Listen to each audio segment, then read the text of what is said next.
কেমন আছো আমার মধ্যরাতের বন্ধুরা? আমি তোমাদের বন্ধু আর্য সুকান্ত। আজকের রাতটা কেমন যেন একটু বেশি থমথমে, তাই না? তোমরা যারা এখন একা ঘরে হেডফোন কানে দিয়ে আমার কথাগুলো শুনছো, তারা একবার জানালা দিয়ে বাইরের অন্ধকারের দিকে তাকিয়ে দেখো তো। আমরা মনে করি আমরা যা দেখি না তার কোনো অস্তিত্ব নেই, কিন্তু মাঝে মাঝে খুব সাধারণ, খুব চেনা কোনো কিছুর আড়ালে এমন কিছু লুকিয়ে থাকে যা আমাদের কল্পনার বাইরে। আজকের গল্পটা কোনো কাল্পনিক ভূত প্রেতের গল্প নয়। এটি একজন সিকিউরিটি গার্ডের পাঠানো চিঠি আর একটি সিসিটিভি ফুটেজের বর্ণনা থেকে নেওয়া। কলকাতার একদম উপকণ্ঠে গড়ে ওঠা এক বিশাল শপিং মলের ভেতরের এমন কিছু ঘটনা যা আমাদের স্বাভাবিক যুক্তির বাইরে। ঘটনাটা আমাকে যে পাঠিয়েছে তার প্রতি সম্মান রেখেই আমি জায়গাটার নাম তোমাদেরকে বলছি না।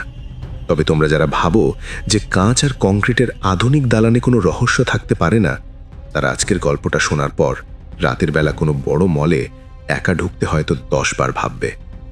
চলো সরাসরি চলে যাই বলাইয়ের পাঠানো সেই অভিজ্ঞতায়।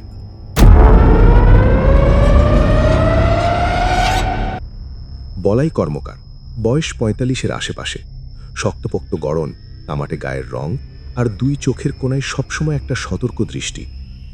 বলাই গত 12 বছর ধরে সিকিউরিটি গার্ডের চাকরি করছে। বড় বড় ফ্যাক্টরি থেকে শুরু করে অন্ধকার গুদাম ঘর, কোথাও ডিউটি দিতেও পিছোপা হয় না। কিন্তু মাস 3 আগে ও কলকাতার একটা বিশাল শপিং মলে যখন জয়েন করলো, তখন ও জানতো না যে এই দালানটার নীরবতা ওর জীবন বদলে দেবে। মলটা তখনও সাধারণ মানুষের কেনাকাটার জন্য প্রস্তুত হয়নি। বিশাল 10 তলা দালান, যার বাইরের দেওয়ালটা পুরোপুরি নীলচে কাঁচ দিয়ে ঘেরা। দিনের বেলা সূর্যের আলো পড়লে ওটাকে এক রাজপ্রাসাদের মতো লাগে, কিন্তু ভেতরে গেলে বোঝা যায় কাজ এখনো অনেক বাকি। অনেক জায়গায় সিলিংয়ের তার ঝুলে আছে, কোথাও সিমেন্টের বস্তা স্তূপ করে রাখা।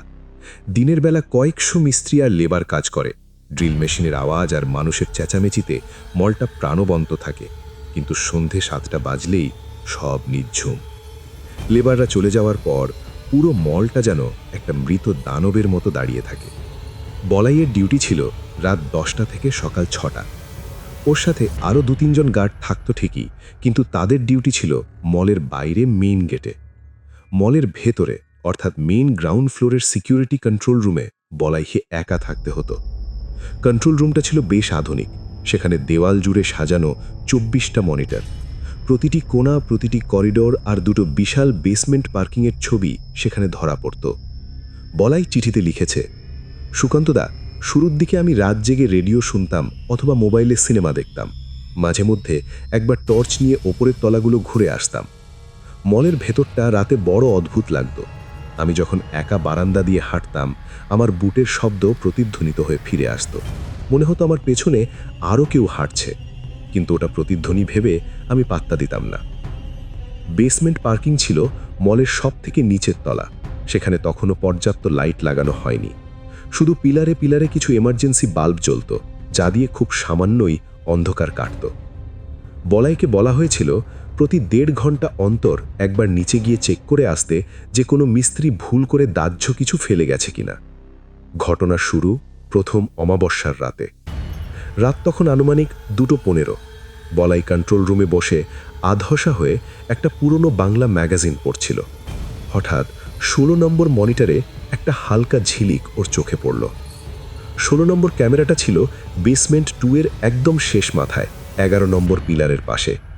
বলাই মনিটরের দিকে তাকাতেই অবাক হয়ে গেল। ও দেখল সিসিটিভির সেই সাদা কালো স্ক্রিনে একটা গাড়ি দাঁড়িয়ে আছে, সাদা রঙের একটা পুরনো ফিয়াট কার। বলাই চশমাটা পরিষ্কার করে আবার তাকালো। গাড়িটা একদম পরিষ্কার দেখা যাচ্ছে। 11 নম্বর পিলারের ঠিক পাশেই ওটা পার্ক করা। বলাইয়ের কপালে ভাঁজ পড়ল। ও ভাবল, আরে গেটে তো তালা মারা, এই গাড়ি ভেতরে ঢুকলো কি করে? আর গাড়ি ঢুকলে তো টায়ার ঘষার আওয়াজ হতো, আমি শুনলাম না কেন? ওর টেবিলের ওপর রাখা নাইট লগবুকটা খুলল। সেখানে কোনো গাড়ির এন্ট্রি নেই। ও ইন্টারকমে বাইরের গার্ডদের জিজ্ঞেস করল, আজ রাতে কি কোনো গাড়ি ঢুকেছে? ওপাশ থেকে উত্তর এলো, না বলাইদা, গেট তো সেই সন্ধে তালা মারছি, আর কারো ঢোকার হুকুম নাই। বলাইয়ের ভেতর একটা খটকা লাগলো। ও ভাবল হয়তো দিনের বেলা কোনো অফিসার গাড়ি রেখে গেছেন, আরও খেয়াল করেনি। ও হাতে একটা বড় টর্চ আর লাঠি নিয়ে কন্ট্রোল রুম থেকে বেরোলো। লিফটের বাটন টিপতেই পুরো করিডোরে একটা যান্ত্রিক ঘড়ঘড় শব্দ হলো। লিফটটা যখন বেসমেন্ট 2-তে গিয়ে থামল, বলাইয়ের মনে হলো বাতাসটা ওখানে অনেক বেশি ঠান্ডা। ও লিফটের বাইরে পা রাখল, অন্ধকার চারিদিকে। ও টর্চটা জ্বালিয়ে 11 নম্বর পিলারের দিকে হাঁটল। টর্চের শক্তিশালী আলো যখন পিলারের ওপর পড়ল, বলাই স্তম্ভিত হয়ে গেল। সেখানে কোনো গাড়ি নেই। ধু ধু করছে সিমেন্টের মেঝে। ও পিলারের চারপাশে খুঁটিয়ে দেখল, কোনো টায়ারের দাগ নেই, পেট্রোলের গন্ধ নেই, এমনকি 1 ফোঁটা তেলও পড়েনি মেঝেতে। বলাই ভাবল, আশ্চর্য, মনিটরে তো পরিষ্কার দেখলাম, তবে কি 16 নম্বর ক্যামেরা অন্য কোনো জায়গার ছবি দেখাচ্ছে? ও পুরো বেসমেন্টটা চক্কর দিল, কিন্তু কোথাও গাড়ির চিহ্ন পেল না। ও বিরক্ত হয়ে ওপরে ফিরে এলো। কন্ট্রোল রুমে ফিরে চেয়ারে বসেই বলাইয়ের শিরদাঁড়া দিয়ে একটা হিম শীতল স্রোত বয়ে গেল। ও দেখল 16 নম্বর মনিটরে সেই সাদা গাড়িটা এখনো দাঁড়িয়ে আছে। শুধু তাই নয়, এবার দেখা যাচ্ছে গাড়ির পেছনের বাঁ দিকের দরজাটা আধ খোলা, যেন এইমাত্র কেউ গাড়ি থেকে নেমেছে। বলাই টাইমার দেখে দেখল সময় একদম লাইভ চলছে, সেকেন্ডের কাঁটা ঠিকঠাক নড়ছে। বলাই চিঠিতে লিখেছে, দাদা, ওই রাতে আমি আর সাহস করে নিচে যাইনি। আমি মনিটর থেকে চোখ সরাচ্ছিলাম না। আমার মনে হচ্ছিল আমি কোনো ডিজিটাল ম্যাজিক দেখছি। আমি 16 নম্বর ক্যামেরাটা জুম করার চেষ্টা করলাম। গাড়ির কাঁচগুলো কালো করা ছিল, তাই ভেতরে কিছু দেখা যাচ্ছিল না। কিন্তু এই খোলা দরজাটা আমাকে একটা চরম অস্বস্তির মধ্যে ফেলে দিল। আমি সারা রাত আর চোখ বন্ধ করতে পারিনি। সকাল 5টার দিকে যখন পূব আকাশে হালকা আলোর রেখা দেখা দিল, ঠিক তখনই মনিটরের স্ক্রিনে একটা ঝিলিক দিয়ে গাড়িটা উধাও হয়ে গেল, যেন কোনোদিন সেখানে কিছু ছিলই না। বলাই পরদিন সকালে ওর সুপারভাইজার নিতাই সাহেবকে ঘটনাটা জানালো। নিতাই সাহেব প্রাক্তন পুলিশ অফিসার, খোঁতখোঁতে মেজাজের মানুষ। তিনি সব শুনে হো হো করে হেসে উঠলেন। বললেন, বলাই, চোখের ভুল। সিসিটিভি অনেক সময় পুরনো ফুটেজ লুপ করে, তুমি মন দিয়ে কাজ করো। কিন্তু বলাই জানত, লুপ করা ফুটেজে তার নিজের হাঁটা চলা দেখা যাওয়ার কথা নয়। আর এই রহস্যের শুরুটা ছিল মাত্র এক ক্ষুদ্র অংশ, যার আসল আতঙ্ক জমা ছিল পরের কয়েক রাতের জন্য। নিতাই সাহেবের হাসাহাসিতে বলাই দমে গেলেও ওর মনের ভেতর খচখচানিটা গেল না। বরং দিন যত যাচ্ছিল, মলের ওই শূন্যতা যেন ওর গিলে খেতে আসছিল। দ্বিতীয় রাতে ডিউটি শুরু হওয়ার পর থেকেই বলাইয়ের হাত পা কেমন যেন অবশ হয়ে আসছিল। ও ঠিক করলো আজ রাতে ও কন্ট্রোল রুম থেকে 1 পাও নড়বে না। 16 নম্বর ক্যামেরার ফুটেজটা ও মেইন মনিটরে বড় করে সেট করে রাখল। রাত তখন 1:45। মলের করিডোরগুলোতে এসি চলছে না, তবুও বলাইয়ের মনে হলো ওর রুমের তাপমাত্রা অস্বাভাবিকভাবে কমে গেছে। ও গায়ের চাদরটা ভালো করে জড়িয়ে মনিটরে চোখ রাখল। ঠিক 2:10 বাকি হঠাৎ 16 নম্বর মনিটরের ঝিরঝিরে পর্দার উপর সেই সাদা গাড়িটা ফুটে উঠল। কোনো শব্দ নেই, কোনো ইঞ্জিন স্টার্ট হওয়ার আওয়াজ নেই। গাড়িটা স্রেফ পিলারের পাশে উদয় হলো। বলাই এবার একটা জিনিস খেয়াল করল, গাড়ির হেডলাইট দুটো আজ জ্বলছে। সিসিটিভির সাদা কালো স্ক্রিনে সেই হেডলাইটের আলোটা অস্বাভাবিক উজ্জ্বল লাগছিল। আলোটা সরাসরি ক্যামেরার লেন্সের দিকে তাক করা, যেন গাড়িটা বলাইকেই চ্যালেঞ্জ করছে। বলাই ডায়েরিতে লিখেছে, সুকান্ত দা, আমি জুম বাটনটা চেপে দেখার চেষ্টা করলাম গাড়ির ভেতর কেউ আছে কিনা, কিন্তু হেডলাইটের তীব্র ছটায় স্ক্রিনটা সাদা হয়ে যাচ্ছিল। হঠাৎ দেখলাম গাড়ির পেছনের দরজাটা ধীরে ধীরে খুলছে, খুব ধীর গতিতে, যেন কেউ খুব সাবধানে ভেতর থেকে পা বাড়াচ্ছে। মনিটরের পর্দায় দেখা গেল গাড়ি থেকে একটা লম্বাটে মানুষ নেমে এলো। লোকটার পরনে একটা ছাই রঙের পুরনো ঢিলে ঢালা জ্যাকেট, মাথায় মাংকি টুপি। লোকটা নামার পর গাড়ির দরজাটা সশব্দে বন্ধ হলো ঠিকই, কিন্তু গাড়ির ওপরের ছাদটা একবার কেঁপে উঠল। লোকটা কিছুক্ষণ পিলারের ছায়ায় স্থির হয়ে দাঁড়িয়ে রইল। বলাইয়ের মনে হলো লোকটা যেন জানে যে ওপর থেকে কেউ তাকে দেখছে। বলাইয়ের শরীর দিয়ে তখন ঘাম ছুটছে। ও ওয়াকি টকিতে গেটে থাকা তরুণ গার্ড সমীরকে ডাকল। সমীর নতুন ছেলে, এখনো অশরীরী ভয়ে তাকে কাবু করেনি। সমীর কন্ট্রোল রুমে এলে বলাই মনিটরটা দেখালো। সমীর চমকে উঠে বলল, আরে বলাইদা, এই গভীর রাতে বেসমেন্টে কে? লোকটা তো লিফটের দিকে যাচ্ছে, আমরা কি পুলিশে খবর দেব? বলাই কাঁপে কাঁপে বলল, সমীর, তুই এই মনিটরে চোখ রাখিস, আমি নিচে যাচ্ছি। আমি জানবো ওটা মানুষ নাকি অন্য কিছু। তুই শুধু দেখিস আমি যখন ওখানে পৌঁছাবো লোকটা আমার সাথে কি আচরণ করে। বলাই হাতে একটা শক্তিশালী টর্চ আর লাঠি নিয়ে লিফটের দিকে দৌড়ালো। লিফটের দরজাটা যখন বেসমেন্ট 2তে গিয়ে খুলল, বলাইয়ের মনে হলো ও কোনো হিমঘরের ভেতর ঢুকে পড়েছে। ও টর্চটা জেলে পিলারের দিকে হাঁটতে দিল। টর্চের আলো যেখানে গিয়ে পড়ছে সেখানে শূন্যতা ছাড়া আর কিছুই নেই। কোনো গাড়ি নেই, কোনো মানুষ নেই। ওয়াকিটকিতে বলাই জিজ্ঞেস করল, সমীর, আমাকে দেখতে পাচ্ছিস? ওপাশ থেকে সমীরের গলা এলো, কিন্তু সেটা ভয়ে একদম চেরা শোনালো। বলাইদা, আমি আপনাকে পিলারের কাছে দেখতে পাচ্ছি, কিন্তু কিন্তু ওই লোকটা আপনার ঠিক 3 হাত পেছনে দাঁড়িয়ে আছে। আপনি কেন ওর ওপর টর্চ ফেলছেন না? বলাইয়ের রক্ত হিম হয়ে গেল। ও পাগলের মতো টর্চটা ওর পেছনে ঘোরালো। তীব্র আলোর ছটা গিয়ে পড়ল পিলারের দেয়ালে। কিচ্ছু নেই, ফাঁকা জায়গা। বলাই চিৎকার করে বলল, সমীর, এখানে কেউ নেই। তুই কি মজা করছিস আমার সাথে? সমীর ওপাশ থেকে প্রায় ডুকরে কেঁদে উঠল। ভগবানের কসম বলাইদা, আমি দেখতে পাচ্ছি লোকটা আপনার একদম ঘাড়ের ওপর ঝুঁকে আছে। ওর হাতটা আপনার কাঁধের দিকে বাড়াচ্ছে। পালান বলাইদা, জলদি লিফটে ওঠেন। বলাই আর এক মুহূর্ত দাঁড়ালো না। ও পাগলের মতো লিফটের দিকে দৌড় দিল। ও অনুভব করতে পারছিল ওর পিঠের ওপর এক বরফ ঠান্ডা বাতাসের ঝাপটা, যেন কেউ মরা মানুষের নিঃশ্বাস ফেলছে ওর ঘাড়ের কাছে। লিফটের ভেতর ঢুকে ও বারবার ক্লোজ বাটন টিপতে লাগল। লিফট যখন ওপরে উঠতে শুরু করলো, বলাই শুনতে পেল লিফটের ছাদের ওপর কেউ খুব জোরে নখ দিয়ে আঁচড়াচ্ছে। ক্যাচ ক্যাচ শব্দে পুরো লিফটটা থরথর করে কাঁপছিল। কন্ট্রোল রুমে ফিরে এসে বলাই দেখল সমীর ফ্যাকাশে হয়ে মেঝের ওপর বসে আছে। সমীর বলল, বলাইদা, আপনি যখন লিফটে ঢুকলেন, লোকটা বাইরে দাঁড়িয়ে অদ্ভুতভাবে আপনার দিকে তাকিয়ে হাত নাড়ছিল। ওর মুখটা আমি ভালো করে দেখতে পাইনি, কিন্তু ওর শরীরের গঠনটা কেমন যেন অদ্ভুত ছিল। মানুষ কি ওভাবে হাত বাঁকাতে পারে? বলাই আর সমীর দুজনেই সেই রাতে ভয়ে আর কেউ কারো সাথে কথা বলতে পারেনি। সকাল হবার সাথে সাথেই সমীর চাকরি ছেড়ে দেবার কথা জানিয়ে ওখান থেকে চলে যায়। বলাই নিজেও ঠিক করেছিল আর ফিরবে না, কিন্তু ওর মনে একটা প্রশ্ন বারবার ঘুরছিল, সেই লোকটা কে? কেন ও বলাইয়ের পেছনে দাঁড়িয়েছিল? পরদিন মলের ভেতরে তল্লাশি চালিয়ে পুলিশ বা নিতাই সাহেব কিছুই পেলেন না। বলাইকে পরে পাগল ঘোষণা করে দেওয়া হলো, কিন্তু বলাই জানত সেই রাতের ঘটনার পর থেকে মলের করিডোরগুলো আর আগের মতো নেই। ও যখন একা হাঁটত, ওর মনে হতো ওর ছায়াটা ওর সাথে ঠিক মতো নড়ছে না। ছায়াটা যেন একটু বেশি লম্বা হয়ে যাচ্ছে। আর সেই ছাই রঙের জ্যাকেট পরা লোকটা, সে এখন আর শুধু বেসমেন্টে সীমাবদ্ধ নেই, সে এখন লিফট দিয়ে উপরের তলায় উঠে আসার চেষ্টা করছে। বলাইয়ের ডিউটির লগবুকের পাতায় ও লক্ষ্য করল কি যেন লাল কালি দিয়ে মাঝখানে একটা গর্ত করে রেখেছে। বলাইয়ের মনে হলো সেই অজানা সত্তাটি এবার ওর নিজের রূপ নিতে শুরু করেছে। সিসিটিভির মনিটরে ও এখন শুধু একটা গাড়ি দেখে না, ও দেখতে পায় এক অন্ধকার ভবিষ্যতের প্রতিচ্ছবি, যা ওর নিজের দিকেই গুটি গুটি পায়ে এগিয়ে আসছে। বলাই সেই রাতের পর ঠিক করেছিল আর ওই মলে পা রাখবে না, কিন্তু পরদিন বিকেলে নিতাই সাহেবের ফোন এলো। বলাই জানতে পারল সমীর ছেলেটা গত রাতের পর থেকে নিখোঁজ। ওর বাড়িতেও ফেরেনি। নিতাই সাহেবের সন্দেহ সমীর হয়তো মলের ভেতরেই কোথাও লুকিয়ে আছে বা কোনো দুর্ঘটনার শিকার হয়েছে। বলাই সমীরের জন্য একটা অপরাধ বোধ অনুভব করল। ও জানত সমীর ওর জন্যেই বিপদে পড়েছে। নিজের প্রবল আতঙ্ক চেপে রেখে ও শেষবারের মতো মলে যাবার সিদ্ধান্ত নিল।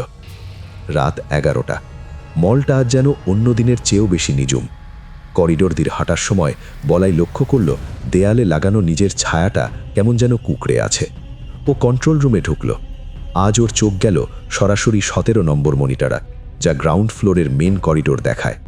বলাই দেখল লিফট থেকে সমীর বেরিয়ে আসছে। সমীরের পরনে সেই একই সিকিউরিটি ইউনিফর্ম, কিন্তু ও হাঁটছে খুব মন্থর গতিতে, একদম যান্ত্রিকভাবে। ও সরাসরি সিকিউরিটি রুমের দিকেই এগিয়ে আসছে।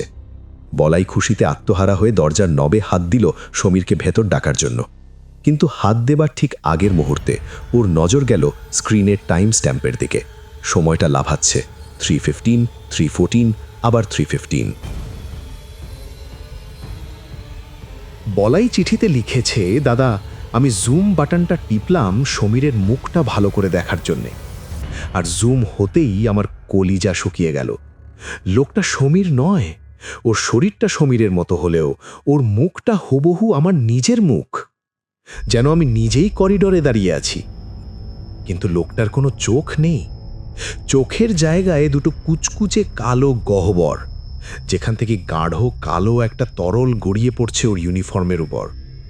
ও স্থির হয়ে ক্যামেরার লেন্সের দিকে তাকিয়েছিল, যেন জানে আমি ওপার থেকে ওকে দেখছি। বলাইয়ের রুমের ভেতর হঠাৎ একটা ঠান্ডা বাতাস বয়ে গেল। ও দেখল 17 নম্বর স্ক্রিনে সেই অন্য বলাইটা করিডোরের মাঝখানে থেমে গেল। লোকটা ধীরে ধীরে ওর পকেট থেকে একটা পুরনো লগ বুক বের করল, সেই একই লগ বুক যেটা বলাই প্রতিদিন রাতে সই করে। লোকটা লগ বুকের পাতা উল্টাতে উল্টাতে হঠাৎ হাসতে শুরু করলো। সেই হাসির কোনো শব্দ মনিটরে আসছিল না, কিন্তু লোকটার চোয়ালের বিভৎস নড়াচড়া দেখে বলাইয়ের মনে হলো ওর নিজের শরীরের হাড়গুলো বুঝি কড়মড় করে ভেঙে যাচ্ছে। ঠিক তখনই সিকিউরিটি রুমের ভারী লোহার দরজায় একটা বিকট শব্দ হলো, থাম! কেউ বা কিছু একটা বাইরে থেকে দরজায় প্রচণ্ড জোরে ধাক্কা দিল। বলাই দেখল মনিটরে করিডোরটা একদম ফাঁকা, সেখানে সেই লোকটা আর নেই, কিন্তু দরজায় ধাক্কা পড়ছে অবিরাম। লোহাটা চোখের সামনে ধীরে ধীরে বেঁকে তুবড়ে যাচ্ছে, যেন বাইরে থেকে কোনো দানব হাতুড়ি দিয়ে ওটাকে পেটাচ্ছে। দরজার ওপার থেকে বলাইয়ের নিজের গলাইকেও ফিসফিস করে বলতে লাগলো, বলাই, দরজা খোল, লগবুকে সই করার সময় হয়েছে, তোর সময় শেষ, এবার আমার সময় শুরু। বলাই টেবিলের নিচে লুকিয়ে পড়েছিল। ও শুনতে পাচ্ছিল দরজার লোহার কবজাগুলো একে একে ছিঁড়ে পড়ছে। হঠাৎ সব শব্দ থেমে গেল, পুরো মলের বিদ্যুৎ চলে গেল। ঘুটঘুটে অন্ধকারে ও শুধু শুনতে পাচ্ছিল ওর নিজের অতি দ্রুত হৃৎপিণ্ডের ধুকপুকানি। কয়েক সেকেন্ড পর ওর কানের একদম কাছে একটা বরফ ঠান্ডা নিঃশ্বাস পড়ল। সেই যান্ত্রিক ভাঙা গলায় কেউ বলল, নিচে তাকাও বলাই, আমি তোমার কাছেই বসে আছি। বলাই অজ্ঞান হয়ে গিয়েছিল। পরের দিন সকালে লেবাররা এসে ওকে কন্ট্রোল রুমের মেঝেতে উদ্ধার করে। সমীরকে আজও খুঁজে পাওয়া যায়নি। বলাই গ্রানে ফিরে গেছে ঠিকই, কিন্তু ও এখনও শান্তিতে নেই। ও চিঠিতে লিখেছে, দাদা, আমি জানি ওটা আমার মনের ভুল হতে পারে, কিন্তু আমি পেন ড্রাইভে সেই রাতের ফুটেজটা পাঠালাম। ফুটেজে শুধু গাড়ি বা লোকটাই দেখা যাচ্ছে না। আপনি যদি জুম করেন দেখবেন সিকিউরিটি রুমের দরজার লোহার পাতের উপর 5টা আঙুলের ছাপ পড়ে আছে। ওটা কোনো মানুষের হাতের কাজ নয় দাদা, ওটা প্রচণ্ড উত্তাপে লোহা গলিয়ে তৈরি করা হয়েছে।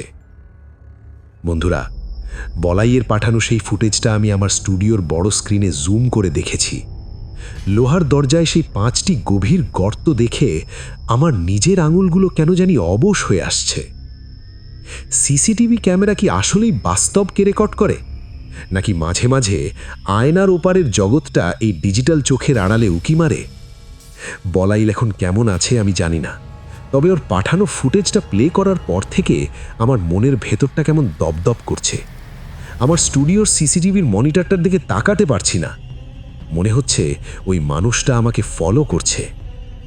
তোমরা যারা আজকের এই কাহিনী শুনলে, একবার তোমাদের চারপাশের সিসিটিভি ক্যামেরাগুলোর দিকে তাকিয়ে দেখো তো, ওগুলো কি শুধু তোমাদেরই পাহারা দিচ্ছে, নাকি ওগুলোর কাঁচের লেন্সের ওপারে অন্য কেউ দাঁড়িয়ে আছে যে তোমার চোখ দুটো কেড়ে নেওয়ার প্রহর গুনছে? আর বন্ধুরা, রাতে একা নির্জন করিডোর দিয়ে হাঁটার সময় ভুলেও পিছু ফিরে তাকাবে না। কে জানে, হয়তো তোমার নিজের ছায়াটাই তোমার সাথে নেই। কেমন লাগলো আজকের এই সত্যিকারের অভিজ্ঞতা? মিডনাইট এফএম বাংলার সাথে থাকার জন্যে তোমাদের অনেক ধন্যবাদ। তোমার যদি এমন কোনো গল্প থাকে যা রাতের ঘুম কেড়ে নিতে পারে, তাহলে পাঠিয়ে দাও আমাদের ইমেলে। আমি আসবো সেই কাহিনী নিয়ে।